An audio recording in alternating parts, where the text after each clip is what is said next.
Houndsman XP fans, we have reached a milestone. This is episode 100. We've reached the century mark, and it's exciting. I want to tell every one of our listeners a very big thank you. Thank you for supporting Houndsman XP and continue listening to our podcast in appreciation for your support for the last almost 2 years now. Again, thank you for your support. It's pretty slow. It's quiet. I'm not going to say it's slow, but it is quiet on the legislative front. There are a few issues. There is a tethering bill that Josh Muncie sent to me that's going on in West Virginia. So the House bill is 2095 in West Virginia. You can go there and look it up. But this is a commercial breeding bill, tethering bill, and things that can really affect houndsmen. This is such a predictable tactic for people that want to limit your freedoms to own hounds. The animal rights activists are coming at us from every angle. They're trying to limit our ability to hunt, but when they can't do that, they're also coming in from the flanks and trying to limit our freedoms to own dogs. So take a look at that. Make sure you're contacting your representatives for HB, House Bill 2095 in West Virginia. You got to get involved in this thing and stay on the forefront of it. Also, don't forget about Senate Bill 323 in Texas, which is also a commercial breeding bill. We should all be calling those legislators down there and telling them not to support this. Again, it's a commercial breeding bill that's going to cut deeply into people's ability to keep sporting dogs. Take a look at it. Look it up. Senate Bill 323 in Texas. Also, quiet on the front for Montana House Bill 468. Which is the bill that is going to allow people to hunt and pursue black bear through with hounds in Montana. Sources on the ground in Montana feel very good about this bill. It's got a lot of traction and it's got a lot of support. However, we can't be asleep at the switch here, folks. We've got to keep those calls going into the Senate. Right now it's in the Committee for Fish, Wildlife, and Parks. But don't go to sleep at the switch on this. Make sure you're calling and supporting this bill. And when you call, you need to make sure that you tell them that this opens up opportunity for managing a resource in our black bear.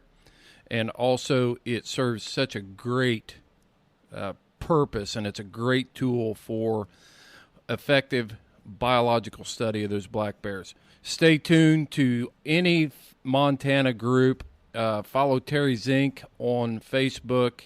Follow the Montana State Hounds Association, Ross Feenstra.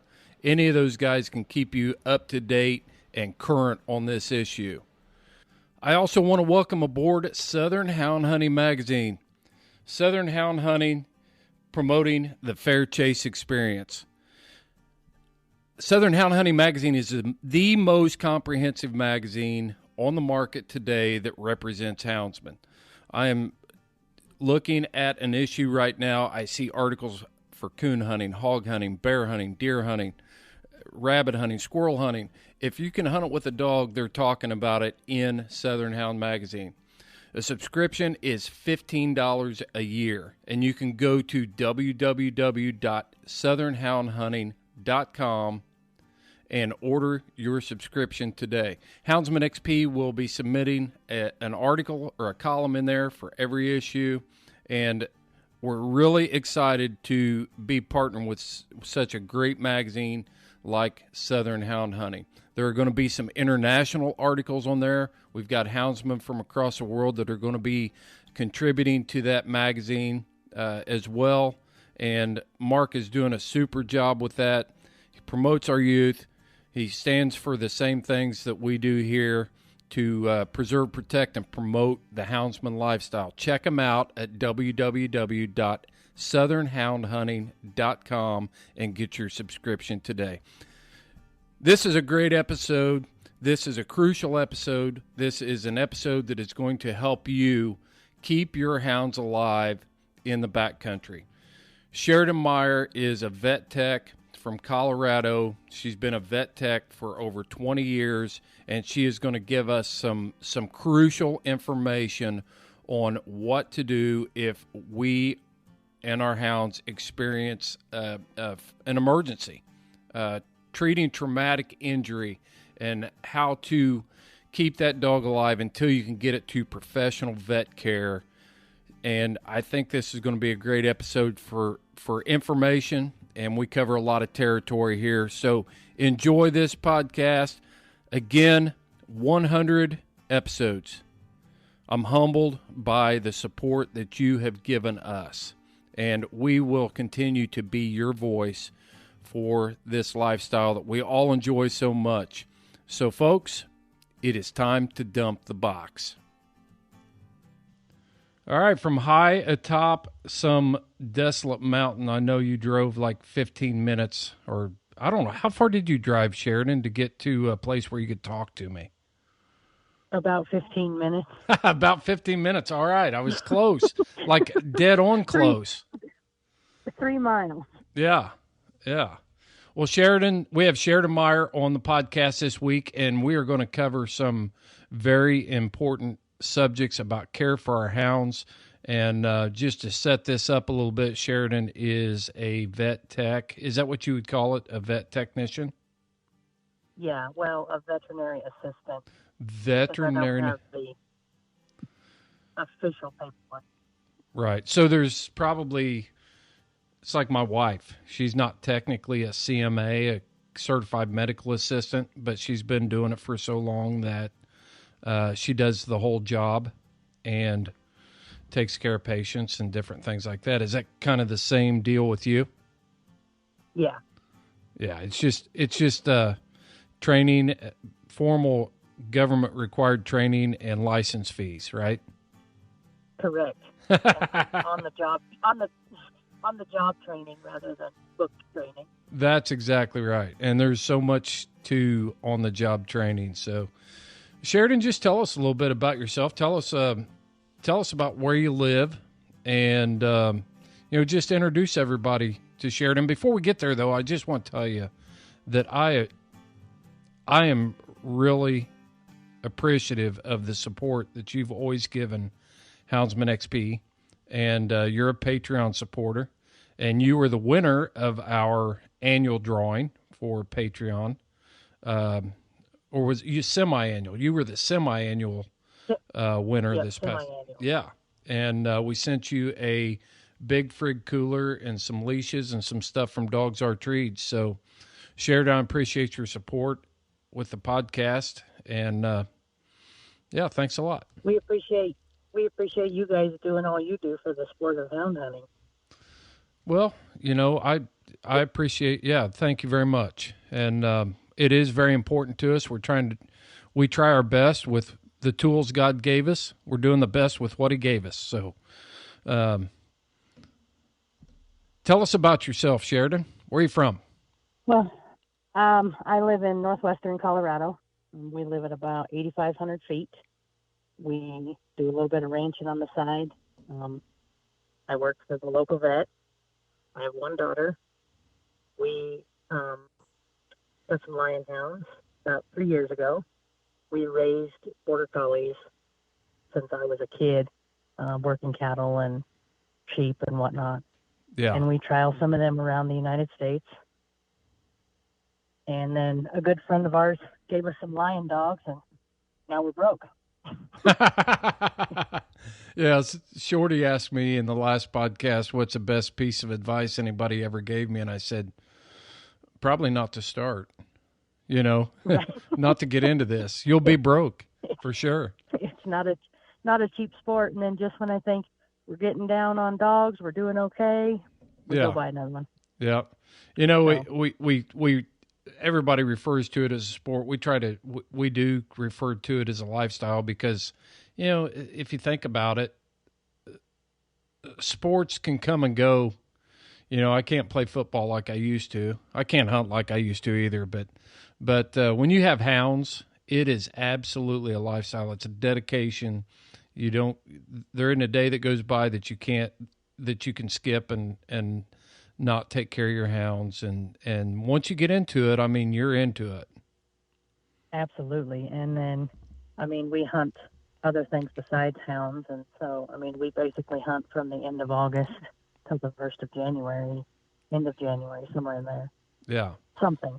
Tell me about these border collies that you trialed. So those dogs absolutely amaze me. Were you guys training your own dogs and breeding your own dogs and everything? Yeah. So I train them just ranch work.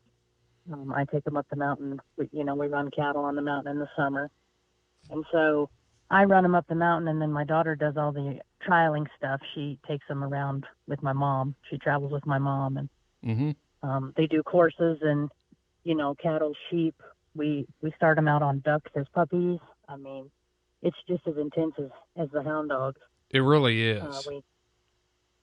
And then we try to have a litter, every year just to replace the older dogs because it's pretty hard on them. They love it, but cows are hard on dogs. Yeah. And they're tough. And border collies are some kind of tough. They'll get kicked and break a leg and just keep going. You have to call them off. Yeah, extreme performance cattle dogs. Yeah, they make poor choices. There's no self-preservation. They're all in. They're sold out. Yeah. So my daughter's 12, and she takes them, 1 or 2 a year and trials around. Mm-hmm. She's made the national finals the last 3 years, I think, in cattle. Wow.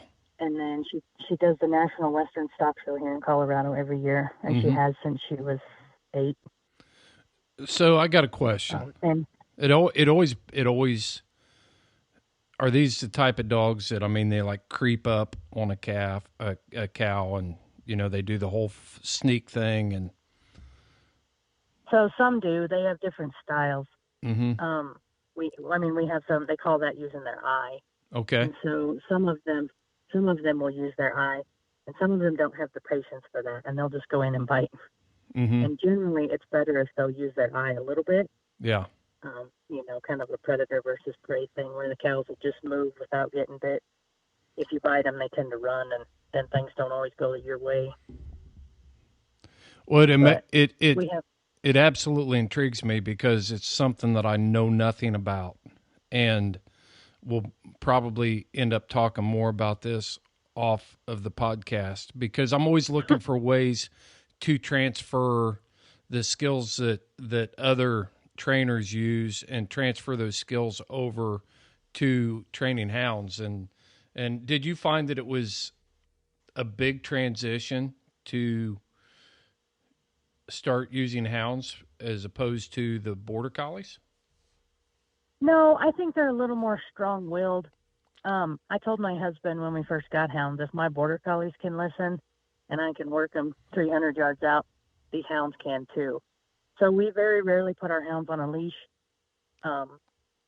I exercise, all 10 of them at once, and I can call them all back and make them load up unless they're on a hot track. Mm-hmm. They're pretty good. If you let them loose around the house in the summer, they'll tend to go off and try and chase bears because we have a lot of bear trouble. But right. For the most part, they listen just like our border collies do. That's cool. And that was not the intended subject matter for this podcast either. But and I didn't even know you did that. I didn't know you have border collies. We will have to have a training podcast with you too. But we really want to talk about field care for our hounds. And when we're talking about field first aid, we're talking about just traumatic injuries to our hounds. It's an emergency. We've got to keep them alive until we get them to a vet. And I'll just say it here. Sheridan's not a veterinarian. I'm not a veterinarian. But Sheridan, you've got a ton of experience on, treating hounds and how to treat wounds and things like that. And I think there's a lot of things that houndsmen do the best that they can with what they've got, but the ultimate goal here is talking about some specific injuries that have to be treated in the field and keep your dog alive until you can get it to professional veterinarian care. And saving your dog's life is really what we're talking about. And, how to not make it a worse mess once you get them there. So are you good with that? Yeah. I guess, what's your first question? There's all kinds of questions. So I just Okay. I didn't want to be talking if you had something you wanted to add to my introduction of what we were going to talk about. So I think the first place is to talk about your experience as a vet tech, how many years you've been doing that, and give us some background on your professional experience. Okay.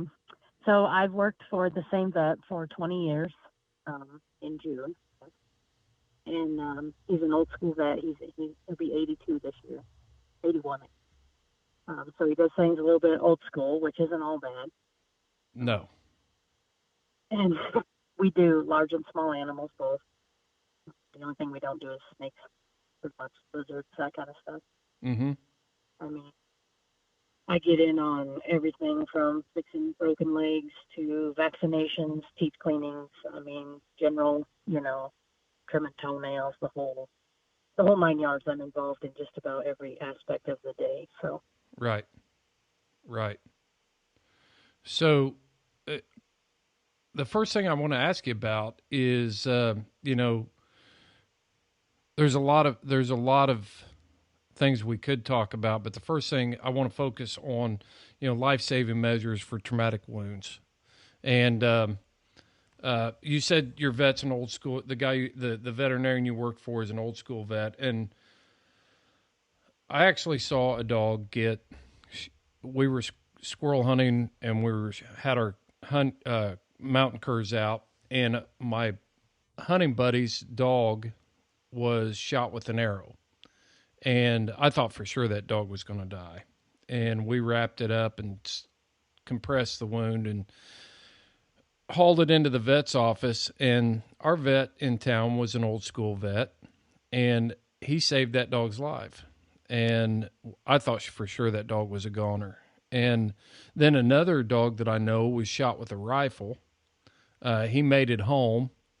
This dog was taken to a newer, younger veterinarian, and the dog was not progressing. And so my friend took this dog to the same vet that opened the wound up and was letting it drain, and he ended up saving that dog's life. And his name was Old Roy because my buddy fed him Old Roy. He was a stray that showed up at the house, but so he called him Old Roy. But Old Roy, this old school vet saved two different dogs, and you definitely can't write those guys off because they did what they had to do and didn't always follow the total protocol on everything. Modern protocol. That's what I was going to say. They didn't have the advantage of all the technology that we have now. So they really had to learn their practice and learn the signs and learn how to handle things without the technology. And then, as technology has come in, it has made it a little easier, but our vet kind of refuses to use it. He doesn't have a cell phone. He doesn't check the email. I mean, everything is paper and pen. So. Yeah. But I think that has its advantages also. Right. There's no doubt. No doubt. Well, let's talk about let's just start with something as simple as when a person has a hound that has a traumatic injury, and say it's a severe cut, what is the first thing that a houndsman should be concerned about at that point? Well, depending on how bad it's bleeding, if it's just a skin lesion, the most important part either way is to keep it clean. Mm-hmm. If it's bleeding profusely, it's going to kind of keep the dirt pushed out.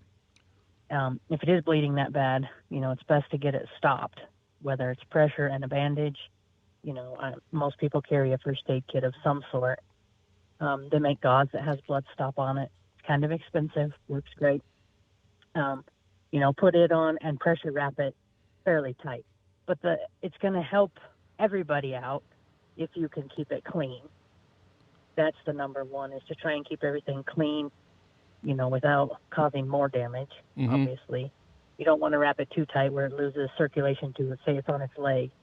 If it loses circulation on its whole foot, then you're in trouble. Right. Because then you're causing more damage. So, keep it, if it bleeds through, don't pull the first one off. Just wrap another one around it and keep it clean is the biggest deal. Okay, so how would you recommend that be done? Let's just dress a wound on a dog. My dog comes gimping back into me, or I show up at the tree and I realize, wow, that's pretty bad. Let's just talk about assessing that cut, and then the steps after you say, okay, I've got a severe cut here. I need to keep it clean. I need to wrap it, and then go from there. And we can talk about different parts of the body too, because I think it probably changes a little bit. It does a little bit. We probably carry more first aid stuff just because it's readily available to me. So we carry the gauze, we carry some nitrofurazone powder. We carry the vet wrap. We carry Elasticon, which is a sticky type of vet wrap that, will help it stay on a leg where it won't slide down. Yeah. The tape, the scissors.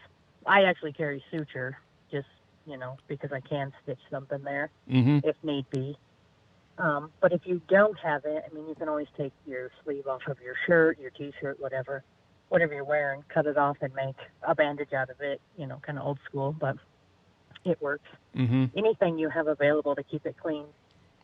Say it's on the leg and you got nothing, you're wearing, tall tube socks, you can cut your tube sock off, which would make your hike out miserable, but put it on up the leg, and then, if you cut the top, you can tie it where it'll stay up, just to keep it protected depending on how far out you have to go and through what conditions. So obviously, are you flushing anything before you? Are you flushing that wound out? Well, if you have something, you wouldn't want to use dirty creek water. If you had some bottled water that was, somewhat clean, and you could flush it and then wrap it. If you don't have anything, just do your best to keep it clean, because at that point it's probably clean, and do not let your dog lick it. That is not helpful, and it will not help it heal. Really? We hear that. We hear that pretty frequently, and it actually causes more damage because they lick the tissue, and it causes upset. It'll upset the tissue there that's just freshly opened, which then has to heal before it can continue to heal the rest of the tissue. Yeah, because I'd always heard, a dog will keep its own wound clean if you just leave it open and let them lick it. But that's a no-no. Sometimes that is a no-no, yes. If you're at home and you have something licking, you can use like doubled up pool noodles around the neck, depending on where it's at on its body. Socks, they make all kinds of special contraptions now, but stuff around the house that you have, you can put a T-shirt on backwards, and use the neck hole for a tail hole. Especially going in and out of dog houses, it's hard to use the Elizabethan collars or e-collars. Right. So the cone of shame. The cone of shame. Yeah. Okay. And so most dogs can't get in and out of their doghouse just because the hole's small enough to keep them warm. Right. So that's where the pool noodle comes in, the T-shirt, the shorts, the boxer shorts. You can get pretty innovative. We had a hound that cut her forearm, and she kept licking it, so we put a turtleneck on her because she wouldn't leave it alone. And, as soon as she quit licking it, they heal. Generally, you can pull the stitches 10 to 14 days, sorry. And, within 7 days, it looks pretty good. Yeah. Skin is just a little bit of wiggle room. Dakota 283 offers you unparalleled protection for your hounds. We're talking about military-grade kennel crates. I got one of these 2-door kennel crates here at the house. It is super heavy duty. It's got slap latches on it that are stainless steel.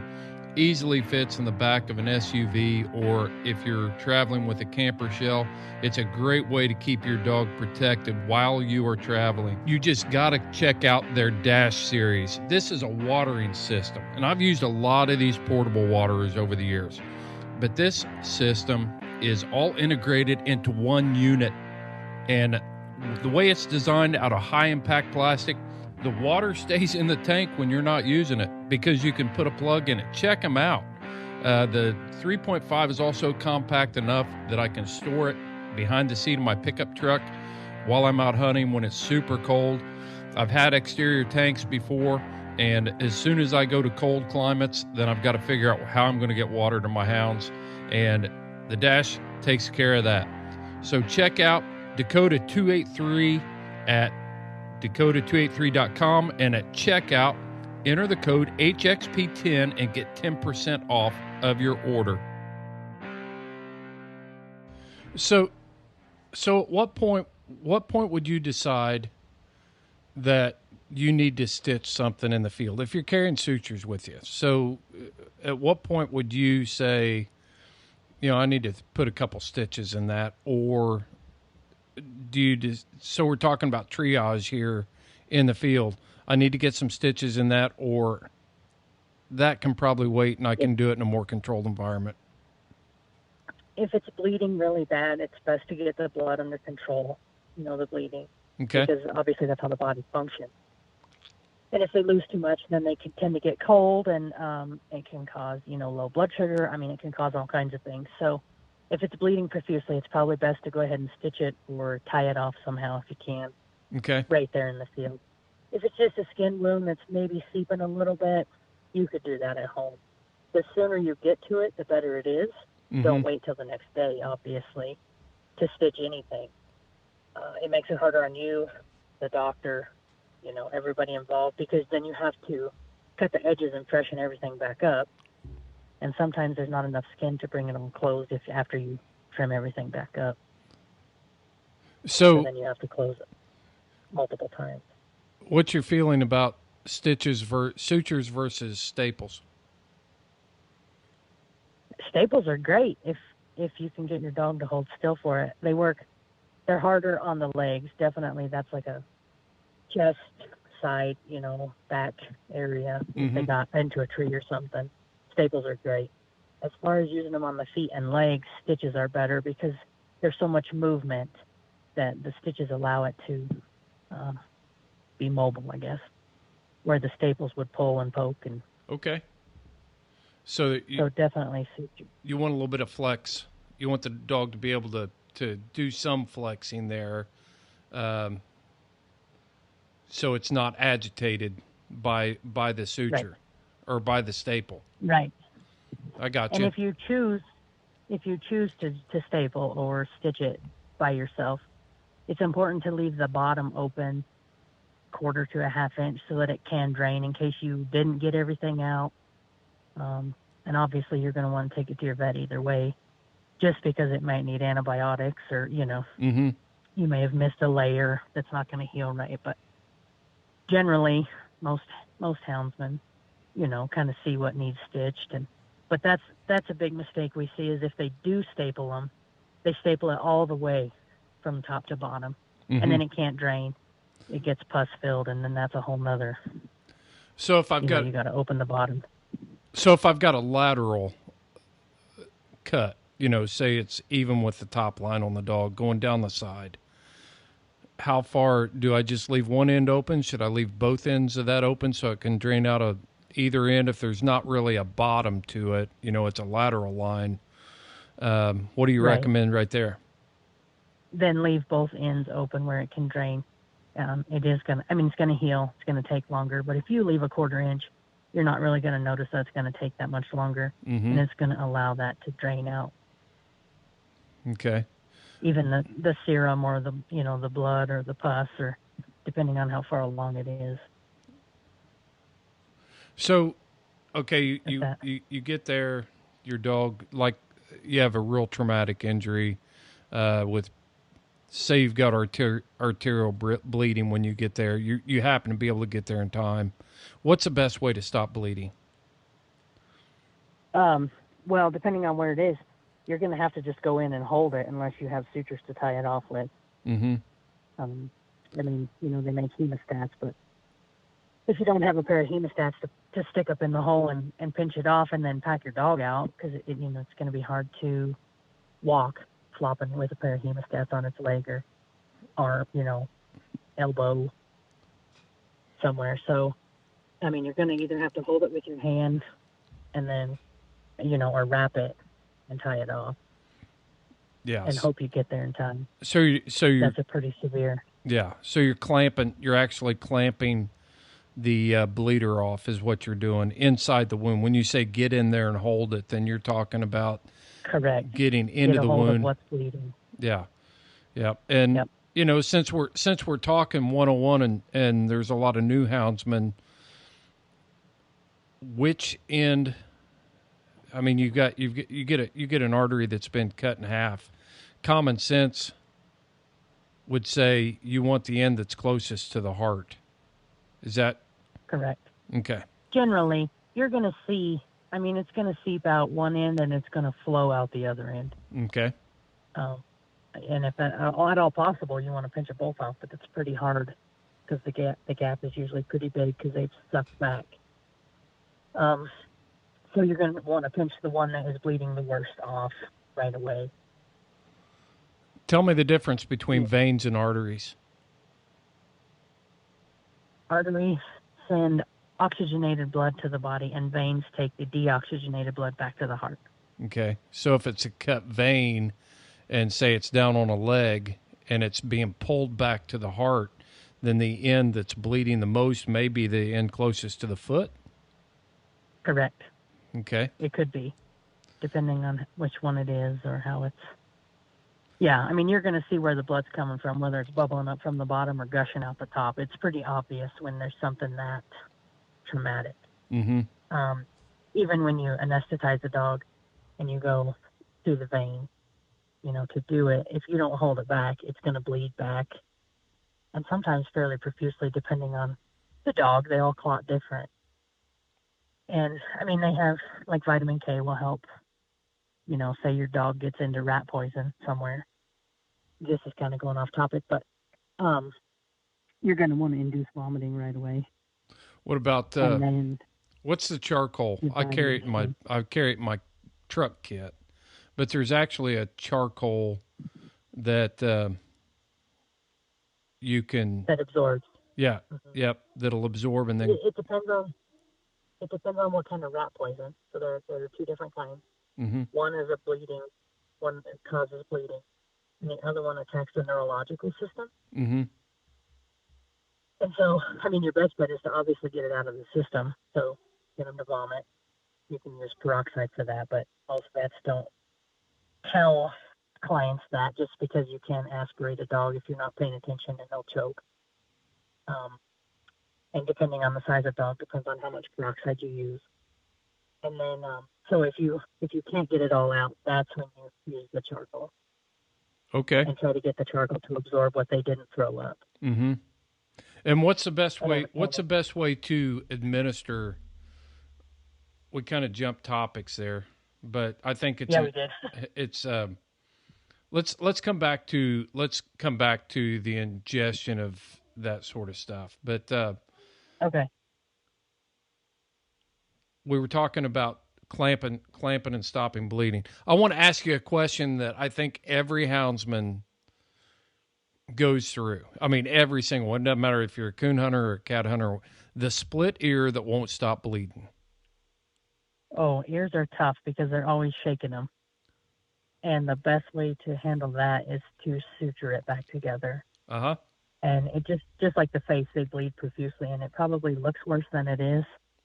It will eventually heal if you don't stitch it, but it's going to bleed for a long time.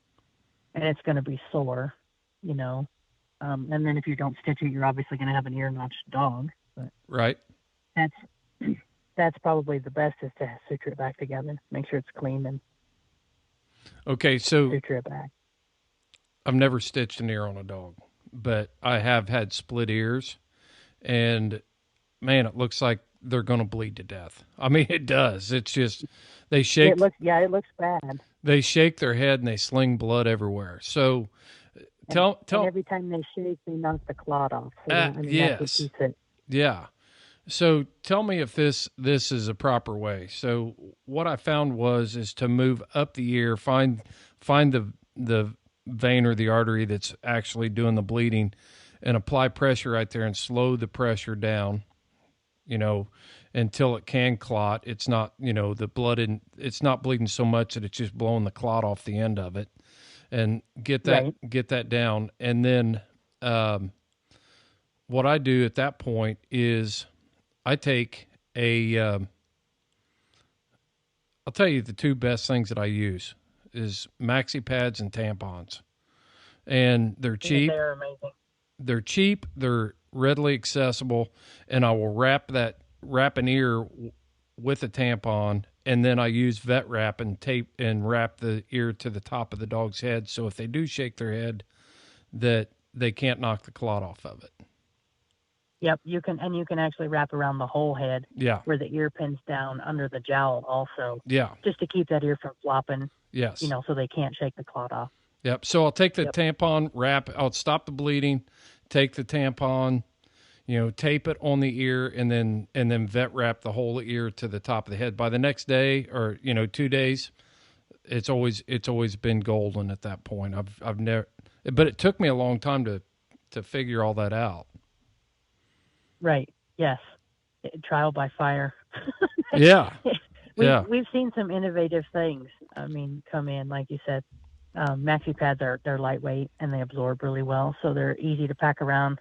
They're sticky on one side. You can stick them and it should absorb a lot of blood. Yeah, so that's and they're cheap, and they're easy to find. So exactly everybody has access if you're not too shy about walking into the drugstore and buying. I was just getting ready to talk about that. So it's always a big joke. And, my wife and I will go to the store and it'll be like, oh, they're having a sale. And I'll grab a box and throw them in the cart. And we're standing at the checkout line and my wife hands me this box of maxi pads and she goes, here are your maxi pads. And she says it loud enough so that everybody turns around and looks while she's handing me the box. Yes. Oh, she man. Sounds like my kind of people. Oh, yeah. She's fun. We have a lot of laughs like that. But so that's an ear bleeder. But the main thing is to stop bleeding. And is there ever a time to use a tourniquet on a dog? Are you there? Yes. Can you hear me? Sorry. Yeah. Okay. Is there time to use what now? Is there ever a time to use a tourniquet on a dog? Yeah, but that goes back to you might cut the blood flow off to the foot, which may actually cause more damage than, letting it bleed just a little bit. Generally, the pressure from a pressure bandage, if you put a stack of gauze or a maxi pad or something thick on it and then wrap it tight, it will put enough pressure to slow it down to get you out. Mm-hmm. And like you said, unless it's an arterial or a venous bleed. Basically the tourniquet would probably cause more damage than good at that point. Okay. Just because, depending on where it is, of course, you're going to cut blood flow off to everything below the tourniquet. And depending on for how long, you have to have the oxygen to keep the tissue alive. And when you cut off the blood flow, you cut off the oxygen. I didn't know if there was any, tourniquets really became the in thing, and since the Gulf Wars took off, they found that survival rate in our veterans was much higher when they started carrying tourniquets and applying tourniquets properly. And I didn't know if there was any new science out there for dogs that might have been breaking onto the scene that's transferred over from human medicine on that. I feel like that's a professional deal, because if you leave it on too long, it does cause the damage. Okay. Put it on too tight, you may not get the blood flow back. Okay. So I wouldn't put a tourniquet, a pressure bandage for sure, but not a tourniquet. Does a dog have pressure points? Like people have pressure points in their body. Like if you get inside your legs, there are pressure points there where you can actually stop bleeding, down the leg, like a femoral or something like that, in the arms, underneath the arm, along the carotid, along the neck. Do dogs have similar places that they have pressure points like that we should know about? They do. I mean, in general, you're just going to want to get above the bleed and put pressure there, Mm-hmm. or pressure directly on the bleed, depending on how bad it's bleeding.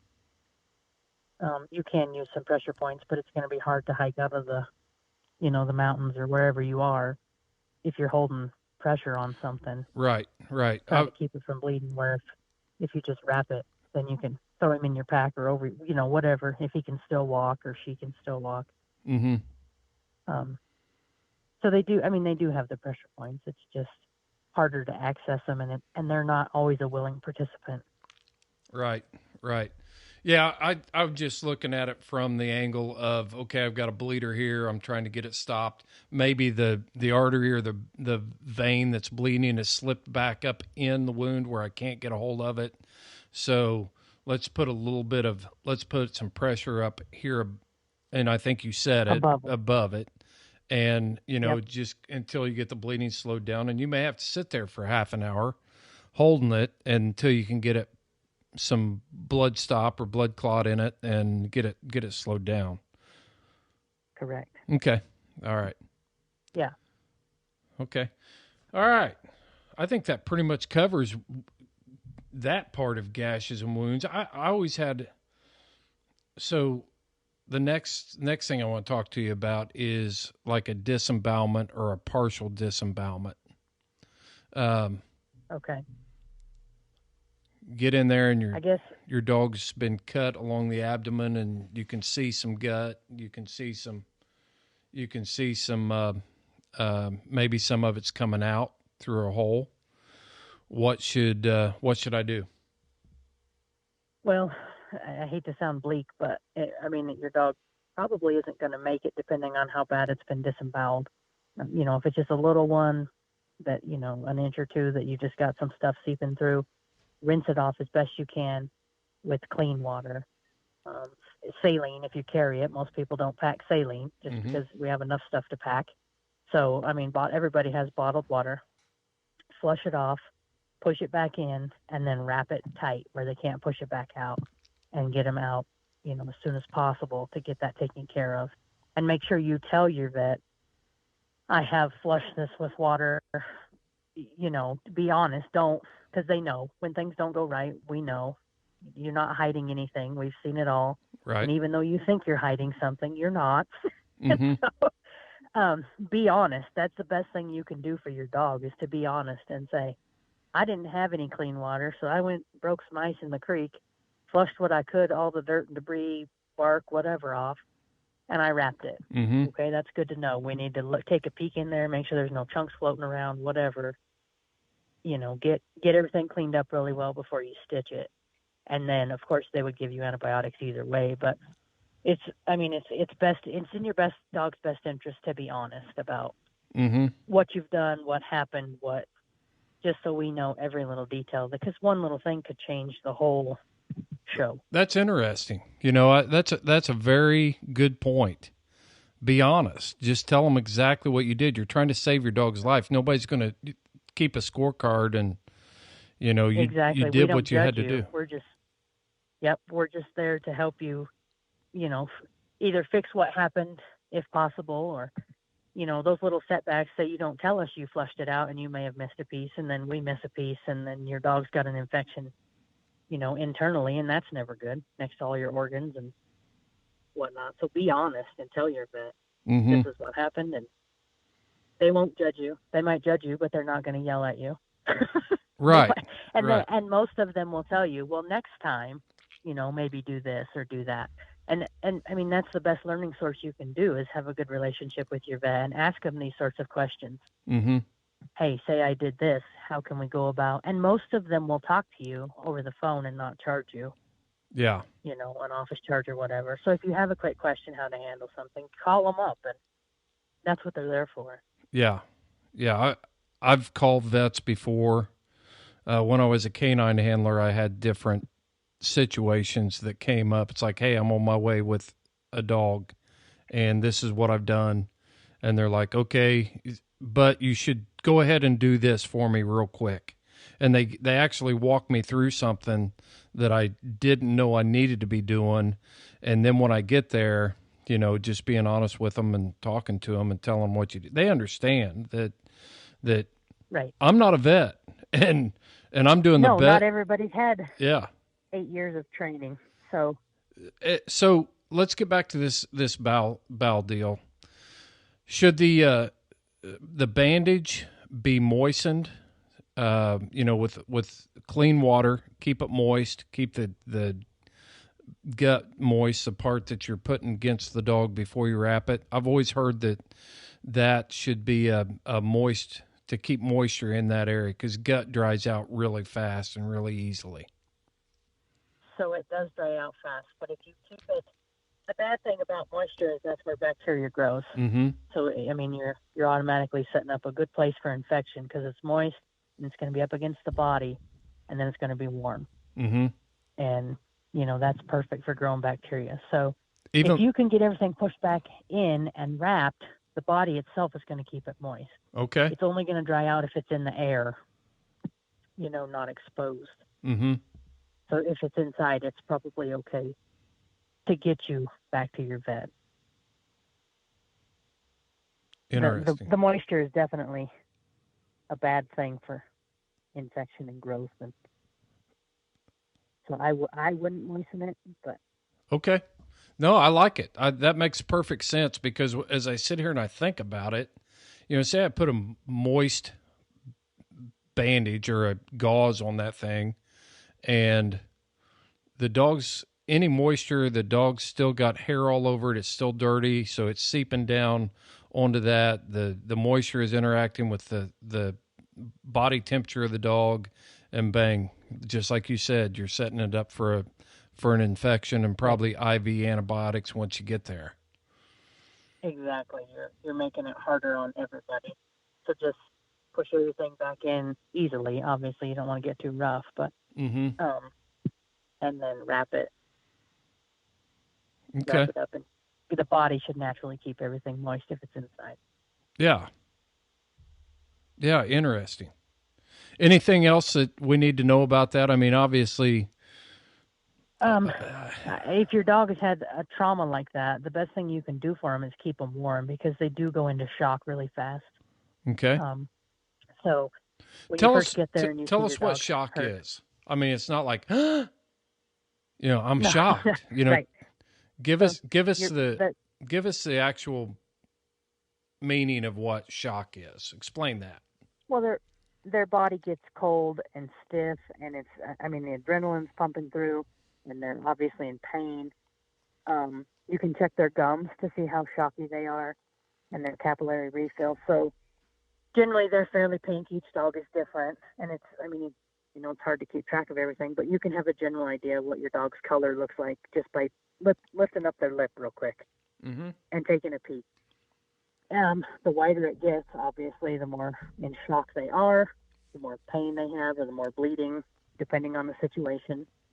And say you don't see anything wrong with your dog, he's acting funny, you can push on their gum and see how fast it fills back with color. And if it's not filling fast, you've got a bleeder somewhere internally. Okay. If it fills back up and it's, fairly fast, then you probably have something like a twisted stomach or something if there's nothing too obvious, or bloat. Mm-hmm. That's interesting, because I'd always heard about, pressing on the gum. You press on the gum, how soon should that color come back? 3 to 5 seconds? Yeah, within 1 or 2 probably. Okay. It's pretty fast. And you can just go out to your healthy dog and try it, and you will know, oh, okay, now I understand. It is fairly fast. And then when you're in the field and something's going on, then you can, well, something's definitely wrong. And you're talking about pretty good pressure there. I mean, taking your thumb and...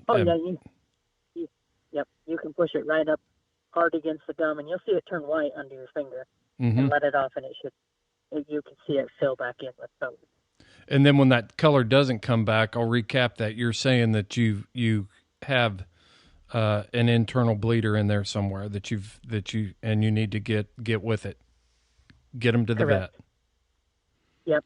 And then going back to keeping them warm, I mean, that's a huge deal. Just because they're using less energy to stay warm, they can focus on their healing, and because they're pretty tough, really. Yeah. And so keeping them warm is a huge deal. Whether you got to put them in your pack or throw them in your floorboard of your car instead of in the dog box, and put the heater on them, it's going to help everybody in the end because they are warm and everything. That's one less thing their body's having to deal with is to regulate their temperature.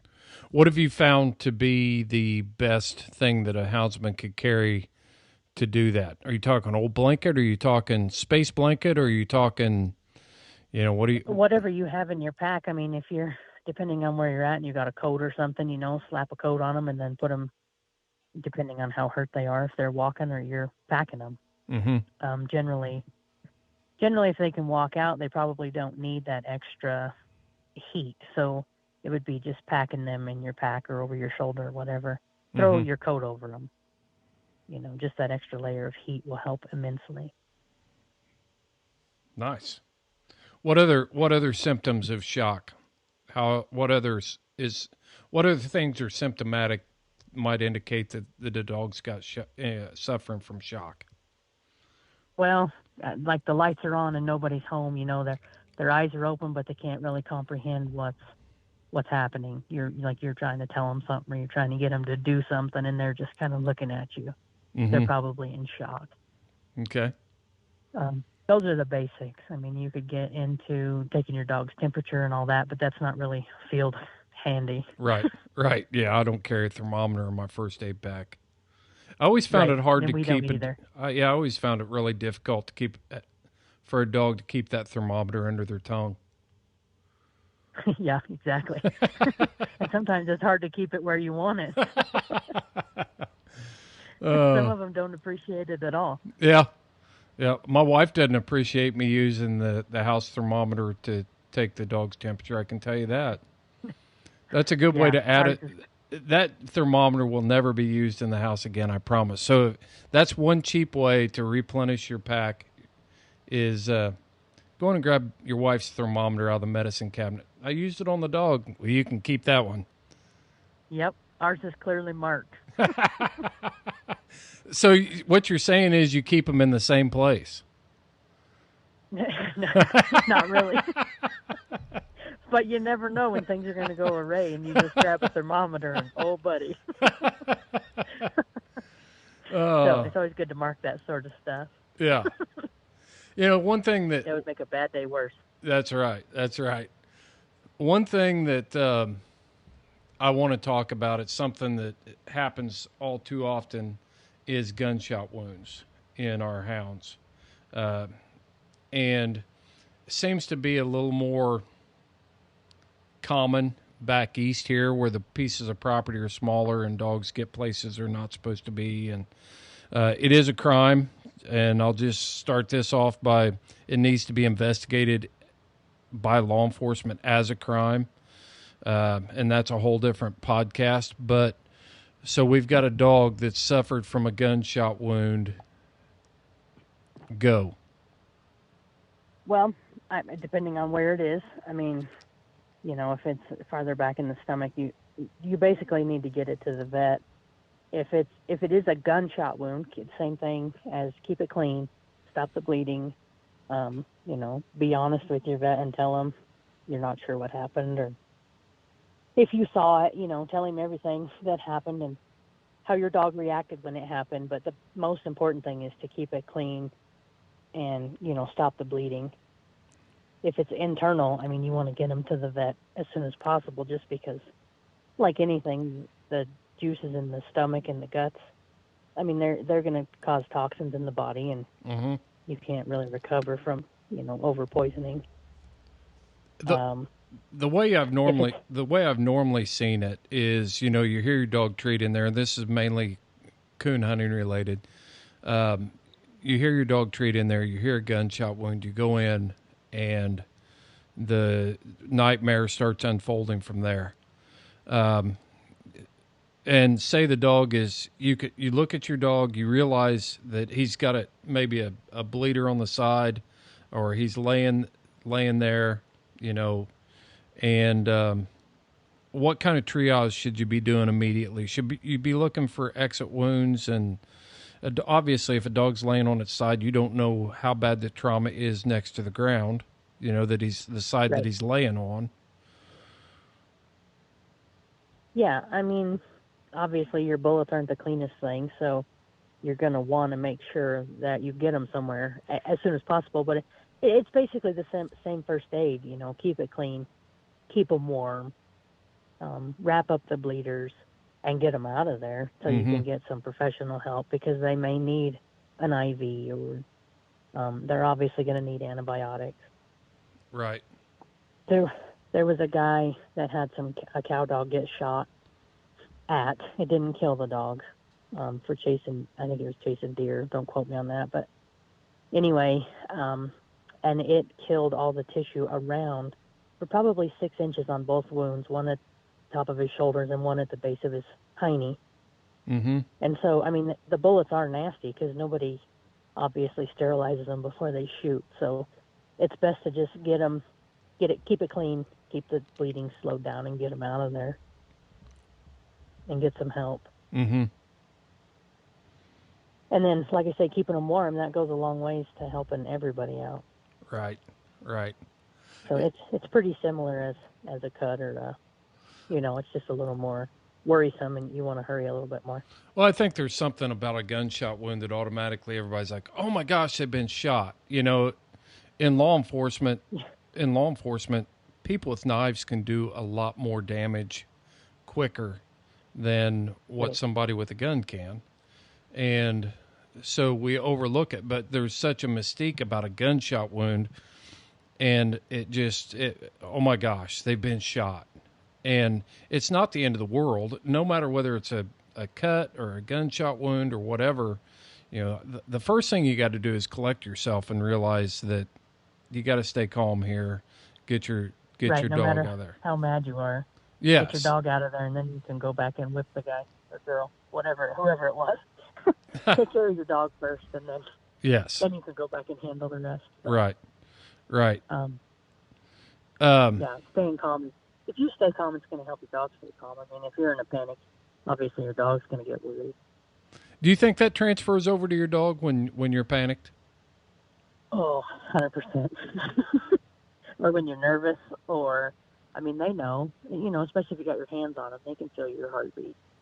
And so they're gonna recognize that most people that, trial their dogs, they'll get nervous, and then their dog goes in and is a nervous wreck, where if you can keep yourself calm, your dog's going to stay calm. It's no big deal. This is something we do every day.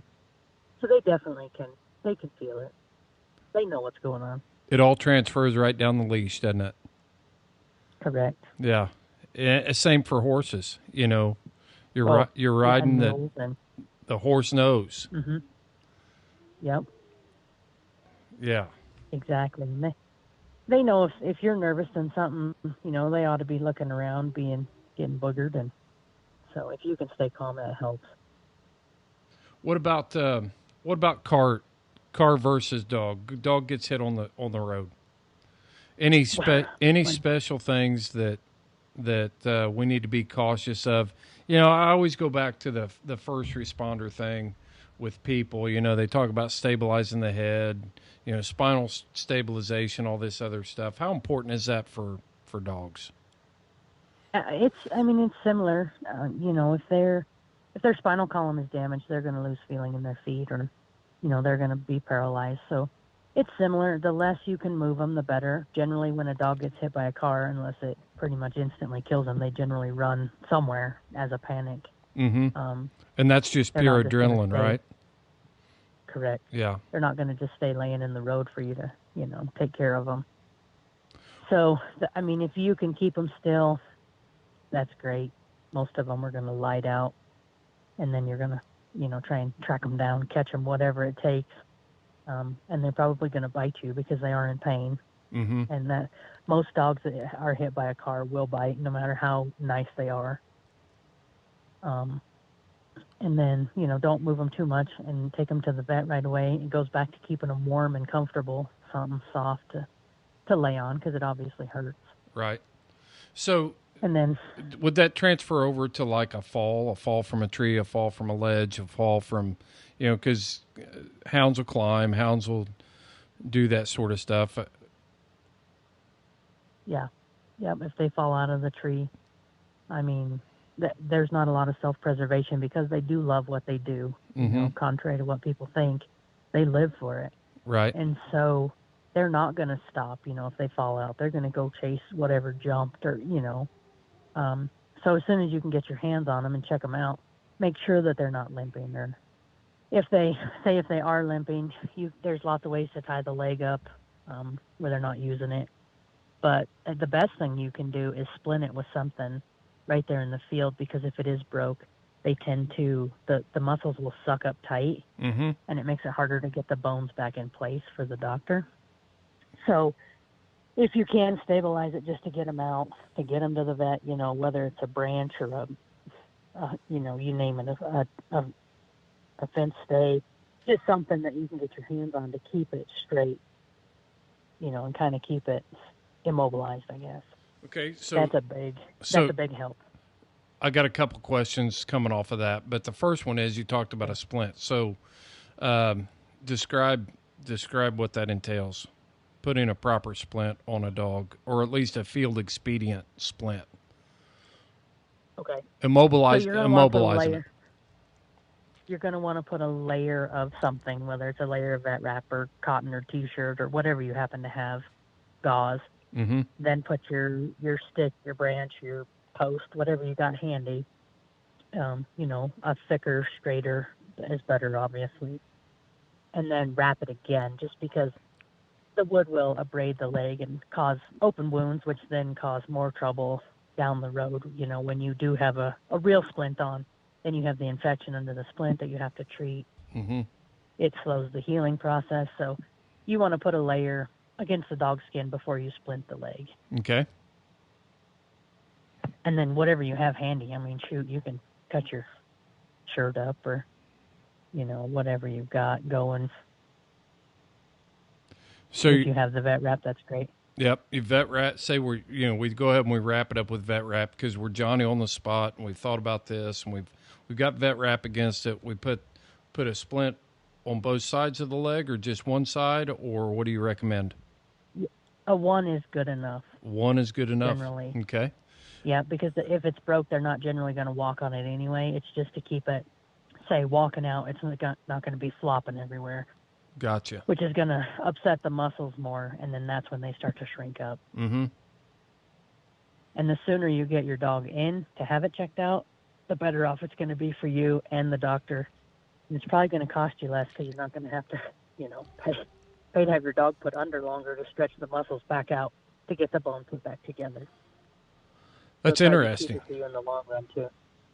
So that when a dog comes in that hasn't been treated right away, you actually have to go in there, put the dog under, and then stretch those muscles and everything back. Yeah. Stretch everything back out to get the bones to line up. Yeah. It's interesting. Which is obviously harder on everybody, the dog, you, the doctor. Is it, so say we get in and we've either a car, something from an impact, a dog falls, a dog's been hit by a car. If they can walk, should we let them walk, or should we go ahead and pack them out? If they're not labored in their breathing, I would let them walk out. Say that again. You kind of cut out there a little bit. If they're not labored in their breathing, okay, let them walk out. If it looks like they don't want to walk, they're not going to pack them out.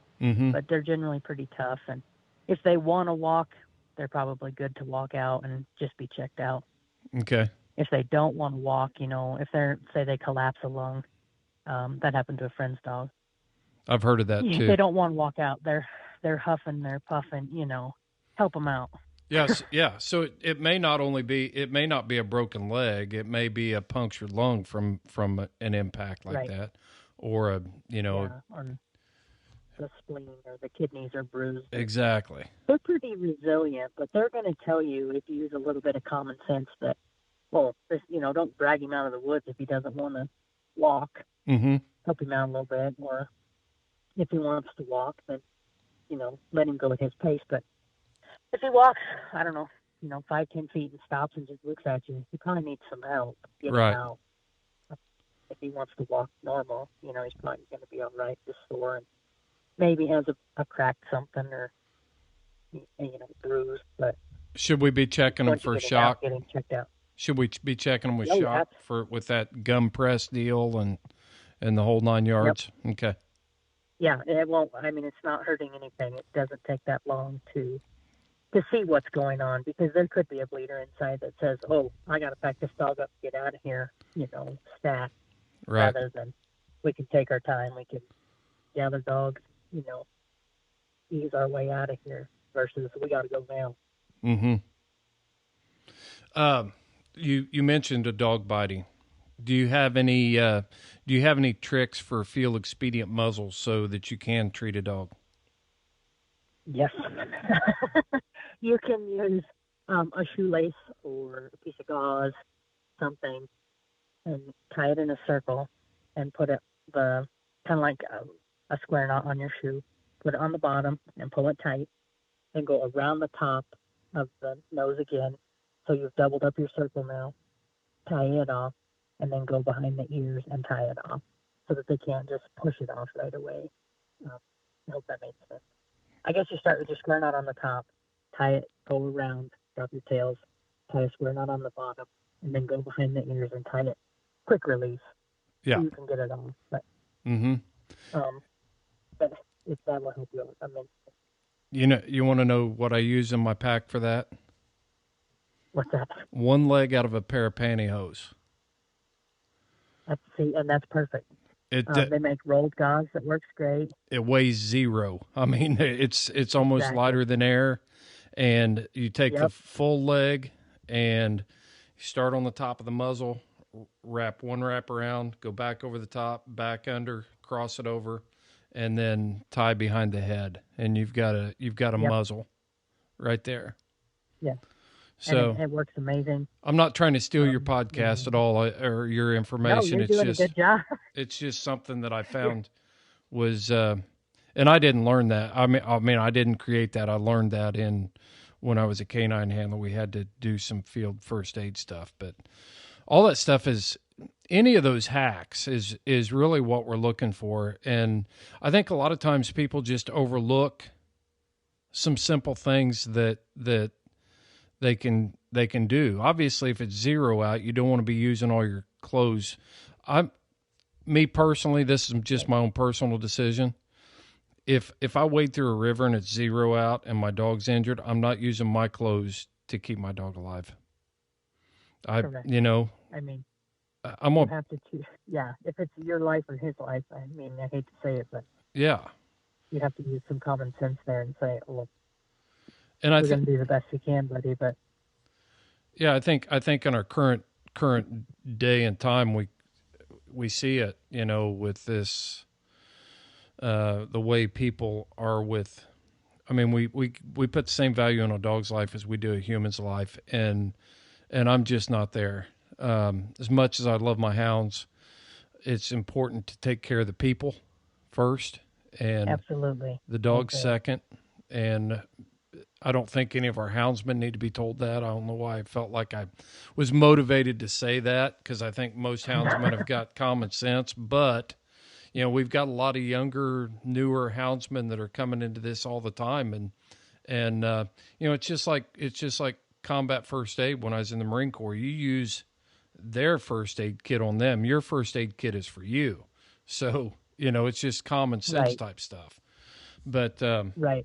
And it doesn't add much to your pack to carry some of these odds and ends, to help you be successful in the field, to help out, when you get out of the field. What are some other things that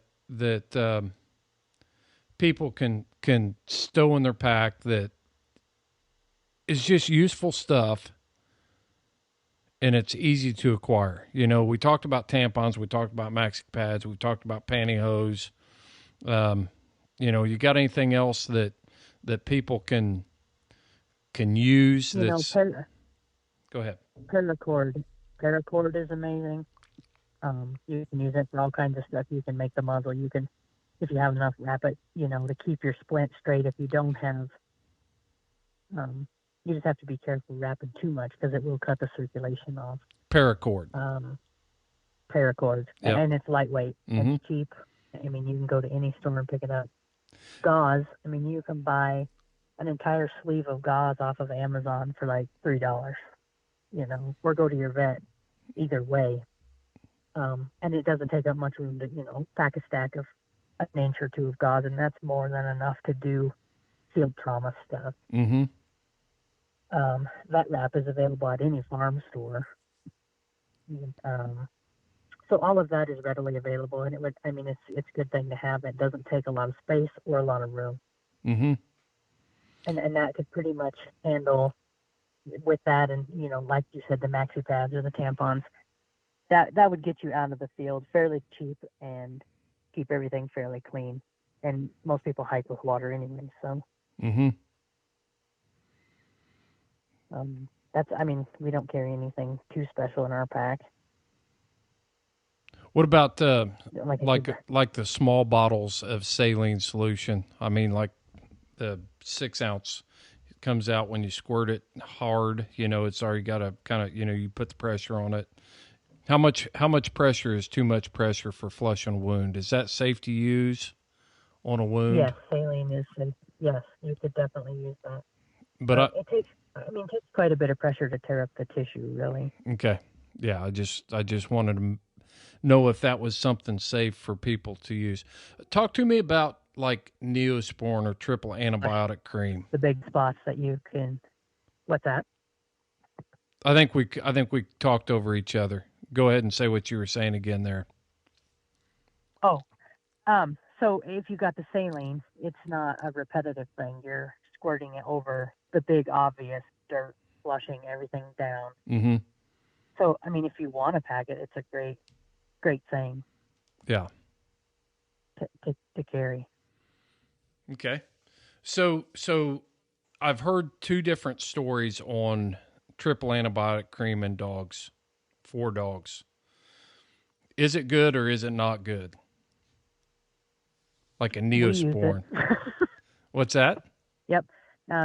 We use it at the vet office. You can use triple antibiotic, Neosporin, Bactracin. They make a silver sulfadiazine, which is actually a people medicine for burns. That is great for healing the tissue. Mm-hmm. And it's fairly readable. All of that is fairly readable. You can get triple antibiotic anywhere, so it's great to carry. Okay, so here's putting you on the spot a little bit. The old time houndsmen are like, dog's got a cut on its leg, put some blue coat on it. What is blue coat, and is it really any good? Well, we use blue coat to cure ringworm on the show steer. Okay. That's about all we've ever used it for. It can help, but I think more it's just a general cover to keep things clean. I mean, nothing against it, mm-hmm. for sure. It's going to help keep that layer out, but until it dries, it's pretty sticky. So you're going to have to, detain the dog for a little bit till it dries to keep that hair out. Mm-hmm. What about EMT gel? I've never used it. Okay. I've seen all kinds of stuff for wound care, wound covering, and it goes from, like, I know it's got pine tar in it or, some type of resin in it that makes a seal over the wound. Is it better to not seal that up and let it drain naturally? I'm trying to make this as politically correct as possible, and I don't want anybody out there doing their own vet care. But I also don't run to the vet for every single thing. Every little thing. And so I'll just give Correct. you an example. You know, I was hog hunting a couple weeks ago down in the marsh. One of my plots came in, it had a sliced pad, and I'm sitting there and I'm looking at it. And is it better to go ahead and clean the wound and then put a covering over it, or is it better to clean the wound and leave it open so that it drains? Cover it. So Okay. pads are a little tricky because you can stitch them, but they generally don't stay because of the way they're built. The tissue is so soft and spongy. Mm-hmm. So you can't generally stitch an actual pad between the toes, yes, but not the pad. So it's best to clean it out and wrap it until it heals naturally. Okay. So either as long as you have something to keep it clean and it doesn't look like, you're going to look at it and see if it's infected because it's going to be swollen and sore and the dog's going to lick it and Right. all of that. Obvious So common sense things that say, oh, you don't recommend my hillbilly method of cleaning up, flushing it, and then putting goop over it to seal the wound. well, as long as you can call me out. It doesn't get infected. You can call me out, Sheridan. I've never used your goop, but I'm sure it's fine if it's working. I'm all about anything that works. But, yeah, and I'm not talking I'm not talking about paws are protected. I just want that's our sponsor, and I'm not talking that stuff's amazing. I'm talking about that stuff looks good on my finger. Yeah. I'm talking about some stuff. I mean, I've EMT gel's some crazy stuff. I'm just trying to find out the right application to use it. If you have time, research it, look at it, and then send me a message and tell me what you think about it. I like it. Okay. I've used it quite a bit on different things and yeah. The thing I've always found, though, is you wrap a dog's paw, and as soon as you leave them alone, they chew the daggone bandage off, and then they're walking around on it anyway. Right. And that's the tricky part, is keeping them from eating their bandage off. So, your gel maybe worked perfect. Maybe you just taught me something. What about super glue? No. It burns. And it generally keeps the infection in, so don't use super glue. The new skin. It's not tough enough for like a dog foot. What about like a split ear? What about a split ear? Can I use super glue on my dog's ear? I wouldn't, but I would. Let's say if that's your only option, you absolutely can't get somebody to stitch it, or it just won't quit bleeding. You could, but it's probably still going to bleed underneath and blow the super glue off. Mm-hmm. Anyway. What about when you super glue? What about when you super glue your fingers to your dog's ear? Not that I've ever done that. Not that I've ever done that. But just hypothetically speaking. Then you get out your wife's fingernail polish remover. Talk about burning and getting bit. Alcohol. Well, yeah, right. Alcohol is actually better for cleaning infection and stuff out than peroxide. I'm glad you brought that up. To kill some of the good cells. So, yes, alcohol burns like fire. That's where your muzzle comes in. Mm-hmm. And clean something out real good with the alcohol rather than peroxide. Peroxide's a good choice if that's all you have. Say, peroxide versus water, use the peroxide, but if you have the chance to use the alcohol, use it. That's what they use for surgical prep, besides betadine or iodine of some sort, is they always start with alcohol. And it kills everything. Tell me again what peroxide does. Why do you go to alcohol before peroxide? Well, we just read about this, and it's been a couple weeks ago, but it tends to kill off the good cells also. Mm-hmm. So you have another layer that has to heal before the healing can actually start, if that makes sense. Yep. It's a good option. It's better than nothing, and it's better than just water, but alcohol is your best choice. And then when would you follow up with like an iodine? Do you follow up with the iodine after you clean it with the alcohol? You can. It won't hurt anything. Okay. It's just doubling up on the on the cleaning. Okay. So All when right. when you do surgical procedures, you clean it with alcohol, and then you go over it with iodine to make sure that you got everything. I You got you. can't use iodine on cats, just in case somebody's worried about doctoring their cats. Don't put iodine on them. We're not.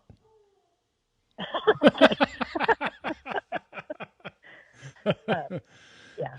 Um, Like I say, alcohol is readily available and it works great. So, since you brought up alcohol, let's talk about dogs that are suffering from heat exhaustion or possible, heat casualties. okay. What's common treatment for a heat casualty? You get in there, how do you recognize it, and then how do you get your dog cooled down? I know a lot of our houndsmen, they're hunting in places that don't have a lot of water, so that's not an option. Arid climate type stuff, so you can't get them. And is there some risk to cooling a dog's temperature down too quick? Yeah. You can send them into shock. Okay. So you want to, if water is available, put them in cool water, not ice cold, not frigid, just cool water, cool to the touch.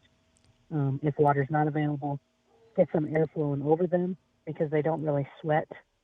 They release heat through panting and through their pads and their feet. So if you can get their feet into something cool, even if it's your bottle of water or something, that's going to help immensely. Mm-hmm. Airflow, a fan, but you don't want them to get too cold right away. Okay. And then offer them water to drink, obviously, if available. How do I recognize that my dog may be suffering from heat exhaustion or heat casualty? They're going to lay down, be panting, be uncomfortable. Mm-hmm. I guess you're going to, I guess to me, it seems like common sense. You're going to know, oh, it's hot and my dog is hot. He's overworked, he's panting, he's laying down, he's not acting normal. I'm hot, so he's probably hot. Right. Type deal.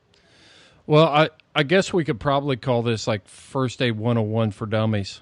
It's, and I don't mean that degrading. It's just that, we're just trying to cover basic stuff here, and just talk about it like it's common. Yeah.